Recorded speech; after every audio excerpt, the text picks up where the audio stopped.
Hello everyone, Radhe Radhe. आप सभी को हनुमान जन्म उत्सव की बहुत बहुत शुभकामनाएं। हनुमान जी की पूजा कैसे करें, हनुमान जयंती इसे कहा जाता है, लेकिन हमें इसे जो है ना जन्म उत्सव बोलना चाहिए। तो इस दिन जो है ना आपको किस तरह से पूजा करनी चाहिए। हनुमान जी की पूजा काफ़ी जगह औरतों के लिए निषेध मानी गई है, काफ़ी सारी जगह करते हैं। तो आपके घर में जैसी परंपरा रही हो, जैसे प्रचलन आपके घर में रहा हो, उस चीज़ को आप फॉलो करें। हमारे यहाँ केवल पुरुष ही इस पूजा को करते हैं। तो मेरे पति जो है ना आपको आज पूजा करके दिखाएंगे। यहाँ पर जो है ना हमने सफ़ेद अकौआ के इस तरह के पत्ते लिए हैं। तो सफ़ेद अकौआ के पत्ते आपको ईजिली आपके आसपास मिल जाएंगे। तो इन पत्तों को सबसे पहले मैं बाहर से लेकर आई। इसके बाद इनको मैंने अच्छे से धोया है। धोने के बाद जो है ना 11 पत्तों की जो है ना हम यहाँ पर माला बना रहे हैं। आप यहाँ पर 21 पत्तों का भी प्रयोग कर सकते हैं अगर हनुमान जी की मूर्ति बहुत बड़ी है, क्योंकि 21 पत्तों की माला जो है ना बहुत बड़ी हो जाएगी। लेकिन मुझे ना तस्वीर पर चढ़ानी थी ये माला, तो मैंने केवल जो है ना 11 पत्तों का यहाँ पर जो है ना हमने प्रयोग किया है। इन सारे पत्तों पर आपको राम राम लिखना है और बीच में जो है ना आप मनोकामना पूर्ति लिख सकते हैं। अगर कोई विशेष मनोकामना है तो इस माला को आप हनुमान जी पर जरूर अर्पित करें। बहुत अच्छी मानी जाती है और कहा जाता है अगर इस तरह की माला अगर आप बनाकर हनुमान जी पर अर्पित करते हैं, उन्हें पहनाते हैं, तो आपकी मन की जितनी भी इच्छाएं हैं सारी जो है ना पूरी हो जाती हैं। तो इस तरह से आपको चंदन से जो है ना राम राम लिखना है। बहुत सरल है, कोई ज्यादा डिफिकल्ट नहीं है। सफेद अकौआ आपको आसानी से मिल ही जाएगा। अगर ढूंढने से तो कहते हैं भगवान भी मिल जाते हैं, फिर सफेद अकौआ क्या चीज है, मिल जाएगा। अगर हो सका तो मैं आपको किसी ना किसी वीडियो में इसका पेड़ भी जरूर दिखाऊंगी। इस बार मैं आपको दिखा नहीं पाई क्योंकि दोपहर में गई थी, तो उस समय जो है ना मैं वीडियो बनाना जो है ना एकदम भूल गई। तो इस तरह से जो है ना आपको राम राम लिखना है। 21 पत्तों की भी बना सकते हैं, 11 पत्तों की भी बना सकते हैं। तो सबसे पहले आप ये तैयारी करें, उसके बाद चलिए मैं आपको दिखाऊंगी आपको पूजा कैसे करनी है।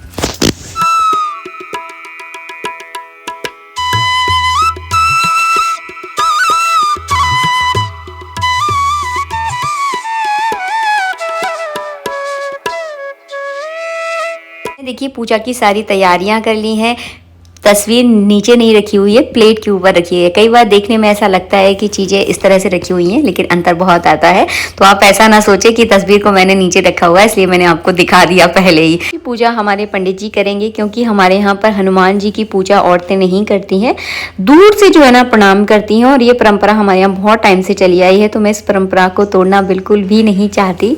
तो इसीलिए जो है ना इस पूजा को आज पंडित जी कर रहे हैं। दीपक हमने प्रज्वलित कर लिया है। चावलों के आसन के ऊपर हनुमान जी की तस्वीर या मूर्ति जो भी आपके पास है उनको विराजमान कर लीजिए। इस पूजा को आप चाहे तो अपने घर में भी कर सकते हैं, आप चाहे तो मंदिर में कर सकते हैं। तो अपनी सुविधा के अनुसार देख लीजिएगा। यहाँ पर हमने दीपक में इतना घी डाला है कि जब तक हम पूजा करें, पाठ करें, जप करें, तब तक जो है ना ये दीपक एकदम बढ़िया से जलते रहना चाहिए। अपने सीधे हाथ में थोड़े से आपको चावल लेने हैं। गणेश जी का, राम जी का ध्यान जरूर करना है। उसके बाद आपको हनुमान जी का ध्यान करना है। जब भी आप हनुमान जी की पूजा करें तो राम जी का ध्यान आप जरूर करें, तभी आपकी पूजा जो है ना पूर्ण मानी जाती है। इसके बाद जो है ना यहाँ पर पुष्प से जो है ना पंडित जी 4 बार जल चढ़ा रहे हैं। आप चम्मच से घुमाकर भी चढ़ा सकते हैं, कुसा का भी यहाँ पर प्रयोग कर सकते हैं, आप जैसे देखिए आपके पास सुविधा हो।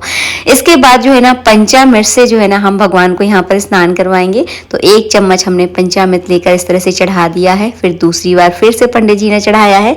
तो इस हनुमान जन्म उत्सव पर जो है ना इसी तरह से पूजा की जाती है। आप चाहे तो किसी प्रसिद्ध मंदिर में जाकर पूजा कर सकते हैं, आप चाहे तो घर में कर सकते हैं, जैसे आपकी सुविधा हो। पंचामृत चढ़ाने के बाद इस तरह से शुद्ध जल से एक बार हमने पुष्प से जो है ना शुद्ध जल इस तरह से हमने चढ़ा दिया है। इसके बाद कलावा रूपी वस्त्र अर्पित करेंगे, जनेऊ चढ़ाएंगे, चंदन का टीका लगाएंगे और चावल चढ़ाएंगे।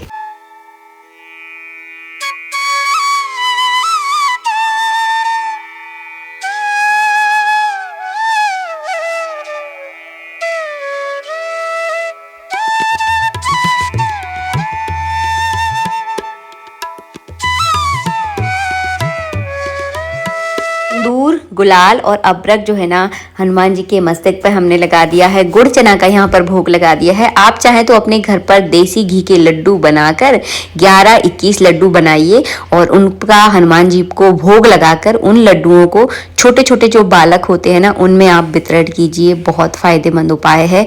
तो इस उपाय को आप हनुमान के जी के जन्म उत्सव पर जो है ना जरूर कीजिए। बहुत ही इफेक्टेड रेमेडी आप इसे कह सकते हैं। 11-21 लड्डू अपने घर में बनाइए बांटिए, छोटे छोटे बालकों को, जैसे 10-12 साल के जो लड़के होते हैं ना, उनमें एक एक लड्डू बांटिए, बहुत फायदेमंद, बहुत ही ज्यादा फायदा करेगा।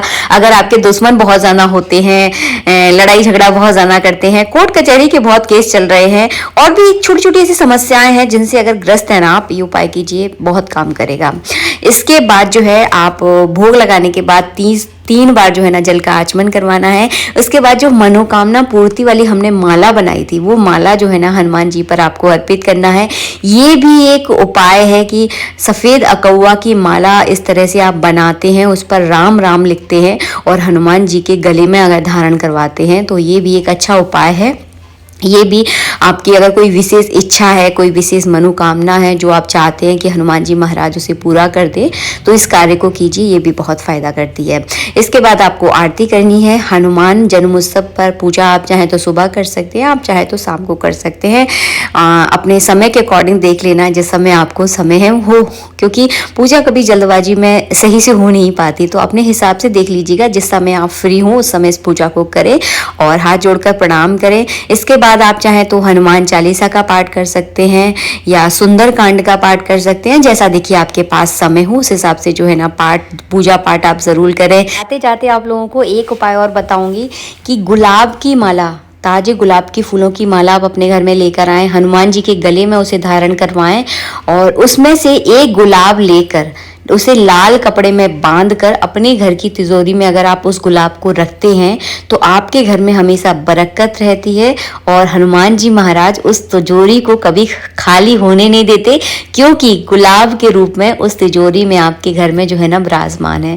तो इस उपाय को जो है ना आप कर सकते हैं। मिलेंगे आप सबसे नेक्स्ट वीडियो में, जब तक के लिए राधे राधे, जय श्री राधे।